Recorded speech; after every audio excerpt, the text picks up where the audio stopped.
Il n'y a pas de recette éprouvée qu'on puisse appliquer à chaque fois. Les gens qui appliquent des recettes, ça arrive parfois, heu, ça se sent, ça se sent parce que ça marche une fois, ça ne marche pas la fois d'après.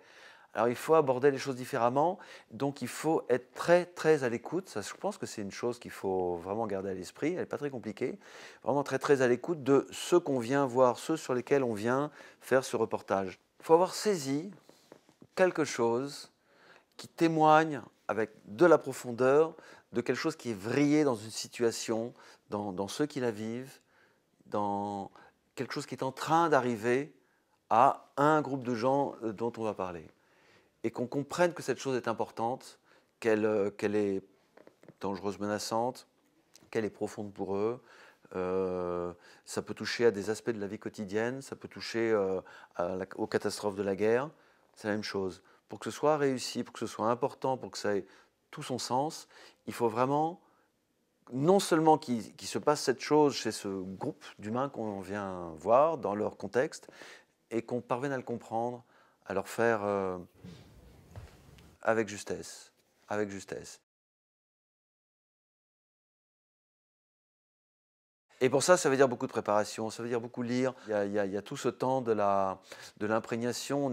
On est des éponges quand on aime ce métier et qu'on essaie de le faire du mieux. Il faut absorber des tas de choses. Il y a des spécialistes des situations avec lesquels on entretient des rapports, des gens qui consacrent leur vie à une région du monde. On a envie de leur demander beaucoup d'explications. On les cite ensuite, hein, je précise, on ne leur vole rien. C'est la règle numéro un. Mais on lit, on absorbe, on discute, voilà. Et puis ensuite, il faut dire les choses de la manière la plus, euh, non pas la plus séduisante, c'est pas dans cette terme-là, mais il faut qu'il y ait ce même sentiment de l'importance de ce dont on est en train de parler. Et puis il y a donc la forme du style, au fond, hein. Et comme disait Céline, le style, c'est la petite musique de l'âme. Donc c'est le reflet d'une partie de ce que nous sommes et il faut la laisser s'épanouir. Et puis mais on s'appellera ensuite à ceux qui seront les récepteurs, les lecteurs. Moi j'écris donc des lecteurs ou ceux qui regardent les reportages. Ouais, ça c'est.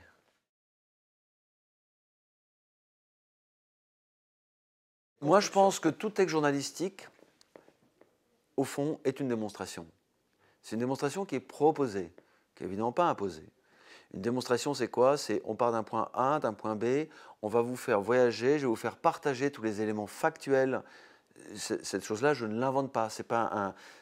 On est dans une séparation très nette avec l'opinion. Personnellement, je pense que non, c'est pas de ça dont il est question. On va vous réunir en vous permettant d'y avoir accès de la manière la plus fluide possible, comme dans la vulgarisation scientifique, tous les éléments matériels, factuels qu'on a pu recueillir. Mais tout ceci dans le cadre d'une narration qui va d'abord vous aider à cheminer dans cette chose, et il faut qu'à la fin vous ayez la possibilité de vous faire une opinion.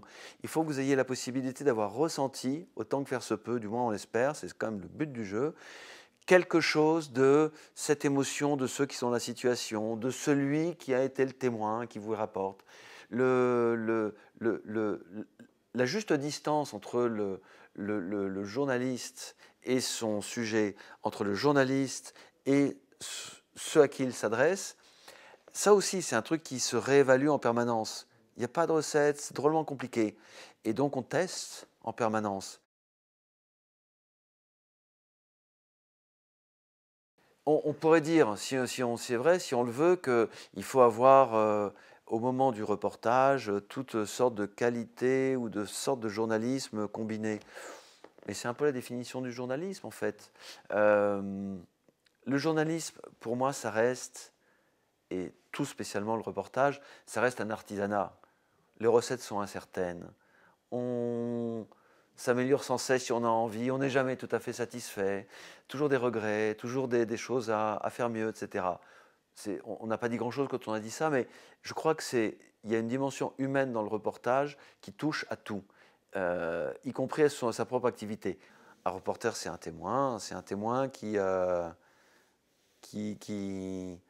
porte un regard non seulement pleine d'intérêt, mais pleine d'humanité sur ceux à qui il s'adresse.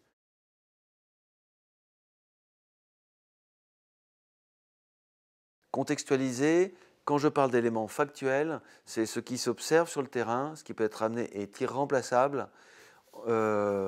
Quand on va faire une mauvaise petite blague que j'adore, on dit on n'en apprend jamais plus en restant dans sa salle de bain. Il faut vraiment aller sur le terrain pour comprendre ce qu'on ne pensait pas devoir trouver. Ce qu'on ne pensait pas devoir trouver, personne ne pouvait l'imaginer. Je sais qu'il y a des cas où il y a des rédacteurs en chef, des responsables éditoriaux qui disent « Dis-moi ce que tu comptes faire en te rendant dans telle partie du monde ». C'est l'horrible question, contre nature, l'erreur absolue. Justement pas, ne scénarisons pas, n'imaginons pas, découvrons, mettons en contexte. Avalons du contexte comme des éponges, comme je le disais, faisons les poissons là qui gonflent. C'est pas très agréable esthétiquement, mais c'était indispensable. Et accumulons tout ce qui est la vérité sur place. Je crois que c'est ça l'élément de base.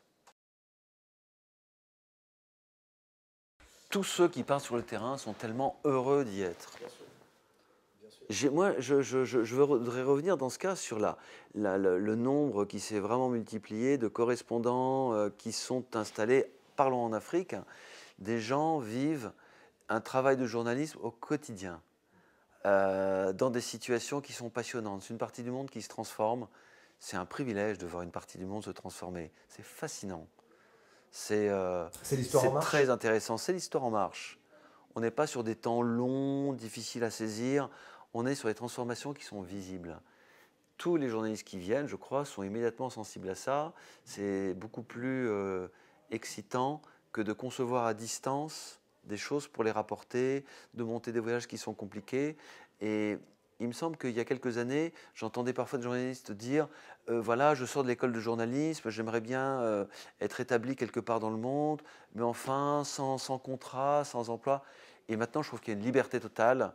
Il y a une sorte de... Voilà, cette légèreté du vrai voyageur qui vient figurativement, sans de lourds bagages, de ses certitudes, tout ça, mais avec un esprit d'ouverture. Franchement, je le vois. Je trouve que les jeunes générations de journalistes sont celles que je vois, tous les récemment arrivés des dernières années, sont fantastiques. Je crois que toutes ces distinctions sont inutiles.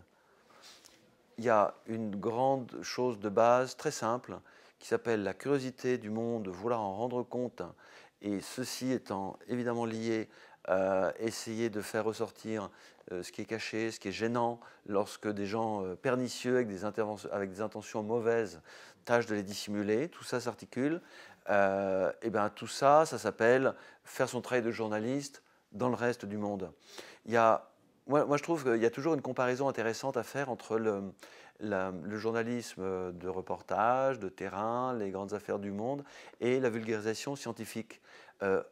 S'intéresser, lorsqu'on est scientifique et lorsqu'on veut en faire de la vulgarisation pour l'expliquer au grand public, ce qui est l'infiniment grand ou ce qui est l'infiniment petit, c'est aussi intéressant. C'est aussi important de comprendre les atomes, c'est aussi excitant que de comprendre la formation de l'univers. Cette chose dans le journalisme politique se retrouve de la même façon. C'est aussi intéressant de comprendre quelque chose qui est très près de chez soi que de comprendre quelque chose qui est très loin. C'est aussi intéressant, c'est différent, mais c'est très intéressant.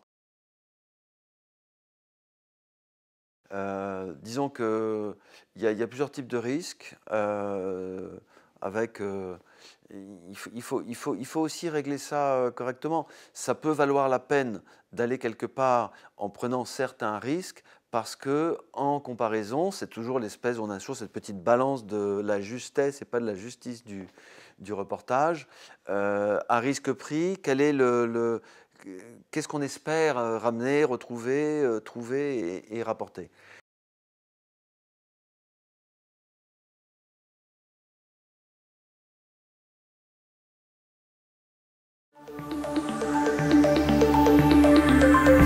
Des armes chimiques utilisées en Syrie, c'est l'information exclusive que ramènent nos envoyés spéciaux Laurent Van der Stock et Jean-Philippe Rémy. Les soupçons contre le régime de Bachar al-Assad étaient déjà nombreux, mais aucune preuve n'avait été au moins publiquement apportée. Alors bonjour à vous deux. Jean-Philippe, vous avez été témoin de cette utilisation? Oui, avec Laurent Van der Stock, on a été placé directement pratiquement involontairement dans un premier temps, dans un quartier qui est vraiment le point le plus important pour la rébellion en ce moment, c'est dans le début de Damas, où ces forces rebelles ont subi plusieurs jours d'affilée d'ailleurs, ce qu'on a interprété au début avec difficulté comme des présences de gaz. Et on a compris peu à peu, on est resté 2 mois en tout au cours de ce reportage, on a compris peu à peu, en se rendant dans différents points, quelle était la mesure de ce qui correspondait à une campagne en plusieurs points d'attaque à l'aide de gaz. On se contente d'appeler ces attaques, des attaques chimiques, des attaques de gaz, puisqu'il n'y a pas encore de preuves définitives sur la nature même de ces gaz. Quand vraiment les risques sont complètement délirants par rapport à peu de choses escomptées, ben, il arrive que des projets soient abandonnés. Mais cette balance, elle n'existe que dans nos têtes, donc elle est imparfaite, ça c'est clair.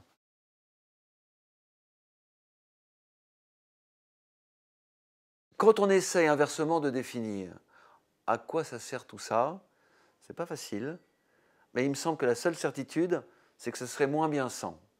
Sans reportage, sans reporter, sans journalisme, sans tout ça, comme la liberté. C'est difficile à définir. Bon, d'abord, on sait quand elle est là, et on sait que sans, c'est moins bien, en général. C'est un peu la même chose.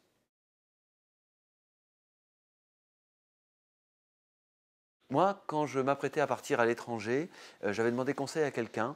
Je me disais, il faut avoir des relations, c'est quelque chose qui se fait uniquement si on peut caser des articles, c'est très difficile. Et cette personne m'avait dit, tu veux un conseil? C'est quelqu'un qui avait beaucoup circulé à l'étranger, m'avait dit, tu veux un conseil, je vais te le donner, puisque tu me le demandes. C'est très simple, hein. Tu vas quelque part dans le monde, sois le meilleur journaliste que tu peux être, et si tu es suffisamment bon, ça marchera. Point. Tout le reste, c'est du bavardage. Bon, en fait, et je me suis dit, cette personne, c'est vraiment fichu de moi. Merci pour le conseil. Et en fait, c'était le seul vrai bon conseil qu'on puisse donner. Alors, je ne vais pas dire que je le donnerai, mais enfin, il y a de cet esprit-là, dans l'idée, vive le monde, vive le monde.